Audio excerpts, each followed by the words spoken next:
Dr. Citi, over to you. Thank you, Dr. Shin. Thank you, President Lee. Thank you, Kihaza, for organizing this conference, and thank you for having me here. So today, my role is to present the very first preliminary results from a section of the survey, which is about the green transition. So this part was designed together with Jen, so that's why he's there, as he will be a co-author of some papers. We still have to decide how many about this part of the survey. So I would like to start by inviting you to think about something that, how do I change? Okay. So I would like to invite you to think briefly about this article that I found on the Financial Times 2 days ago. And it's an article which reports some findings from some scientists who have published in Nature. And they have actually found that the climate change is going actually faster than we thought before. Okay? So all the current initiatives that exist at UN level, the Paris Agreement and so on top of not going fast enough, they are not tracking the pace of climate change fast enough. So it's a collective challenge that will concern all of us and each one of us. And it's a challenge where several countries are working hard to deal with. So in this part of the survey, we actually asked the respondents whether they are worried about climate change. So this part is kind of overlapping slightly with Jen's presentation.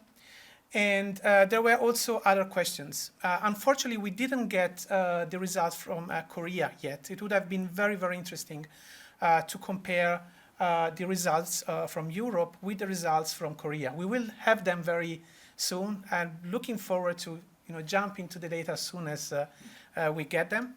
But for the moment, we have the results from the pilot study. So we asked the respondents where they are afraid, what they are exactly afraid of. So we asked whether they are afraid that policies that cut carbon emissions will lead to some people making greater sacrifice than others. And this is what we could call the distributive dimension of climate adaptation. And it's related to the fact that there might be winners and losers in the process of adapting to climate change. And so what is the perception of the public opinion about it? The second question was about the job market and the perception or the worry, whether they are afraid that policies to cut carbon emissions will put their own job at risk. Okay? There will be some industrial sectors that will need to undergo some major change in order to become more sustainable in terms of emissions. And there might be some kind of short-term shocks in terms of employment in order to adapt to these new conditions. There was also a question whether people were afraid of whether policies to cut carbon emissions will make their job less valued by society. So whether this climate adaptation and the consequences on the labor market would create some kind of status anxiety because of this change. And then there was the final question whether the policies to cut carbon emissions lead to job losses. Older workers should bear these job losses more than young workers. And this is a question of intergenerational climate dilemma. It's known in the literature as intergenerational climate dilemma. It's a very interesting part of it. And so we wanted to ask to people whether they think that because of some kind of, whether there's some kind of generational responsibility for the amount of pollution and the amount of climate change that we have seen so far, and whether the older generation should pay more of this because of their responsibility. So several interesting questions. I will start by looking at the responses to the first questions. So do they worry about climate change? And these are the answers from the UK, Italy, and Denmark. And here is kind of, there's a little bit of a pattern here. If you look carefully and if you try to sum up the worried plus very worried respondents, you can see that Italy has more people worried than Denmark, than the UK, in that kind of order. How to explain that? I'm not completely sure. I think it will be very interesting to use the socio-demographic variables that are in the survey and in the data set to try to explain this kind of cross-national concern for climate change. It might be something related to the type of different temperatures that these countries experience, so a direct experience of the climate change. In Italy, it has been quite severe in the past few years with droughts, with higher temperatures, so people have started to see the direct effect of climate change, and less so in Denmark, and perhaps less so in the UK. So that might be an explanation. Then we have the distributive dimension, where we asked whether people are afraid that policies to cut CO2 will lead some people making greater sacrifices than others. So again, this is about the distributive dimension. And here what we can see is that if we sum up the strongly agree with the agree responses, we see that Italy and UK are more or less on the same level of responses, and they are higher than the responses from Denmark. Okay. And I think this is probably relatable to the kind of welfare model that exists in Denmark vis-a-vis Italy and the UK, where the job market is more liberal and where there are less social security in a way than Denmark.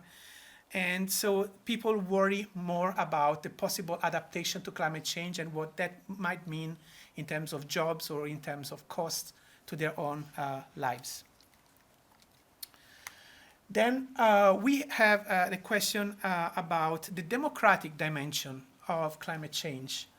So, and it's a question whether people feel that their voice is heard in the democratic institutions about, and whether they are worried that they will have no say in policies to cut carbon emissions. So I know this is something that especially the younger generation, I would say, in Europe really care about. We have experienced in the past few years a really big movement of younger generations protesting against policymakers and but pushing them to do something in order to have some kind of living conditions that will be comparable to the living conditions of their parents and grandparents. It's their own right, and they are asking for it. Talking with some Korean colleagues, I've actually understood that this is not so much the case in Korea. So the younger generation is actually not that much protesting as we are as we see in Europe. That is something that might be emerging in the next years. But one dimension here is the democratic representation. So the extent to which those voices will be represented in the democratic processes and people will be listened to.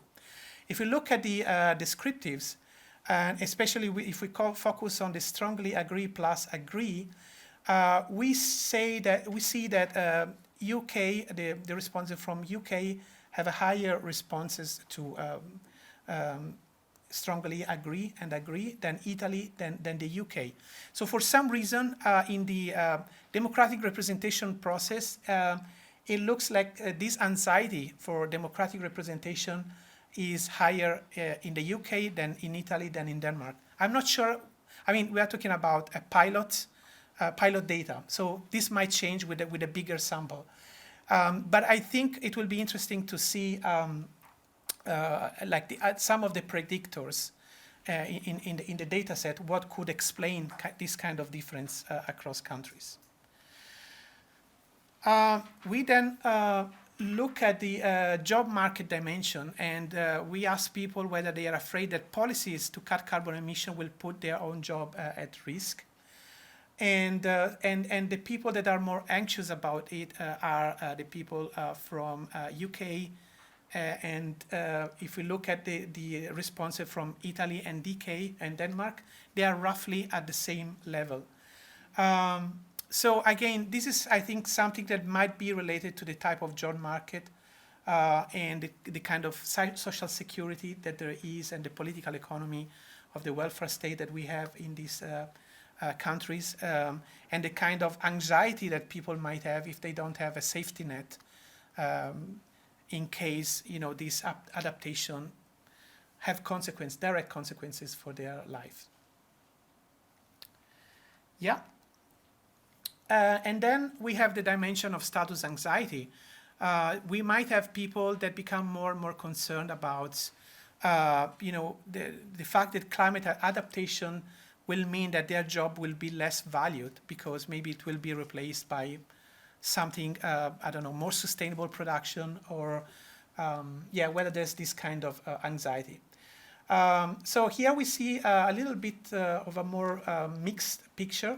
But if we look at the strongly agree and agree, we see that Denmark is higher than Italy, and Italy is higher than the UK in that kind of status anxiety.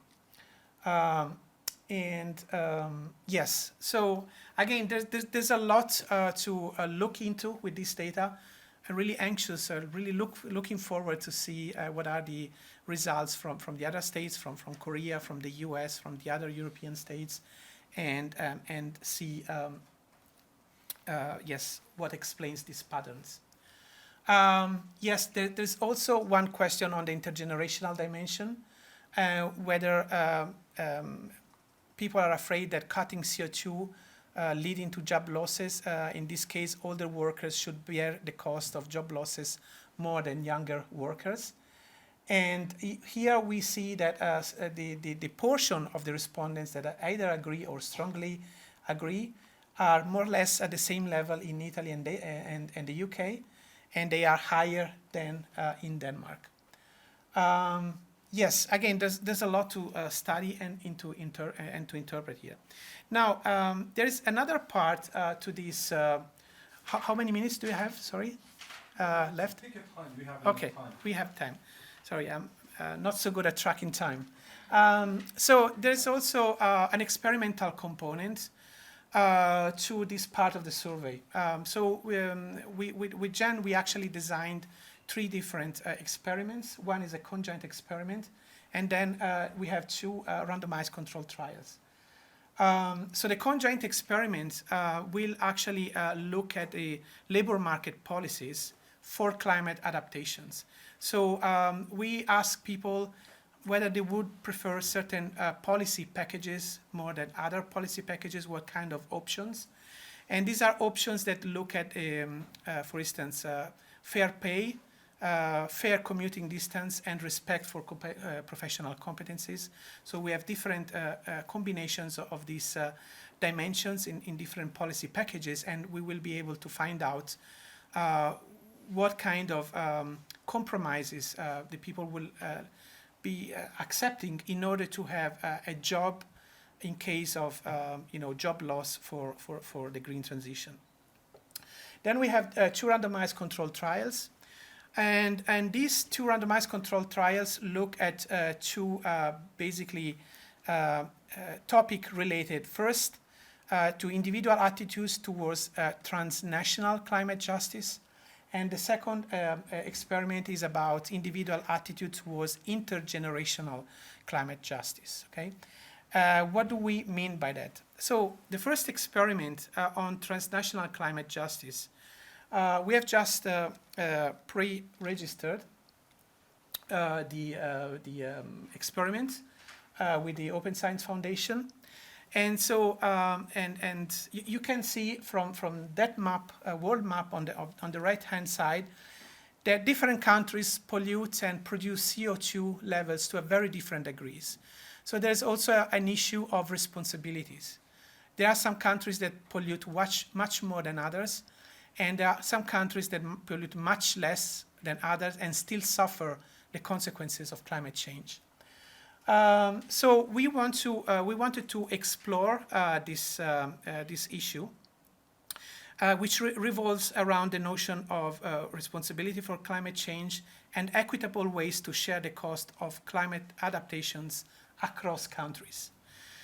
So, and the way we did this was to tell people what is the level of CO2 emission, the average level of CO2 emission in their own country compared to the rest of the world, okay? So, and we want to see the response that we get from them once we ask them whether they will be available to basically curtail or compress their own consumption for the sake of future generation and sustainability, okay? It's going to be very interesting because different countries in this survey have different level of CO2 emissions. Korea has actually a level of emissions that is pretty high and has been increasing also in the past 20 years. So we want to see whether people react to this information by, you know, comparing the performance of their own country vis-a-vis the other country and feeling like, okay, we are not doing that much of a contribution to a net zero transition, we should do more. And we also have countries like Sweden, which are actually lower than the world average CO2 emissions. So they are doing far better than the rest of the world. And we want to see whether, when Swedes are presented this information, how they react in terms of, you know, doing more or doing less for climate change. Everything is related to climate justice. These are the specific hypotheses. Specific hypotheses. I don't know if I have the time to go into that. Just go ahead. Yes, we have this hypothesis. I actually have more, but we want to test whether respondents were shown their country's level of per capita emission is higher than the world average, will show a higher propensity to curb their own level of consumption compared to the respondents who are not shown this information, okay? Because there's a treatment and there's and the control arm to this experiment. The second hypothesis is that the respondents who are shown that their country's level of per capita emission is lower than the world average, so for instance, Sweden, will show a lower propensity to curb their own emission because maybe they think, okay, Sweden is already doing their fair amount of work to reduce emissions. We don't think we should do more, okay? So we want to test this hypothesis. And then we want to look at the case of Korea a little bit more closer because it's the only country in the sample where the CO2 emission have been increasing. So it's above the world average and they have been increasing over the past years, okay? And we want to see when people are confronted with this information, how they react to that. Right, so the second experiment is about the intergenerational climate dilemma. So it's not the transnational, it's more intergenerational. These are the younger generations asking us, you guys, policymakers, need to do something because we want to live our own world in fair conditions with sustainable climate conditions and also having a climate which is actually livable, right? Not having droughts, not having too high of a temperature. So we are actually showing to the respondents this picture of a younger generation. This is what is going on in Europe in this moment. A lot of representative of the younger generation protesting in public towards policymakers. They want policymakers to do more about climate change, okay? So, and we want to test with this experiment whether, you know, once people are confronted with this information about intergenerational responsibility, they are more or less willing to do more in terms of reduction of consumption, okay, of natural resources and of emissions. Yes. Very briefly, there are some, I've seen some studies done by economists in lab experiments where they have tried to recreate this kind of intergenerational cooperation with a kind of utility maximization kind of dynamic, and it doesn't work. People do not cooperate intergenerational, and it's a problem. So with this study, we want to focus on the notion of responsibility, not on utility maximization. We want to show people, okay, look, there's a responsibility. How are you going to respond to that? Okay, and it's going to be very interesting to see the result of it. These are the hypotheses, pretty much reflect the transnational climate dilemma, but this time is intergenerational. And yes, I don't know if I did fine with time, or we have time to go. Yeah, we have enough time for the Q&A session. Cool. So really looking forward to see the full picture, including Korea, and looking forward to collaborate to so many researchers that are involved in this survey. Thank you so much. Thank you very much.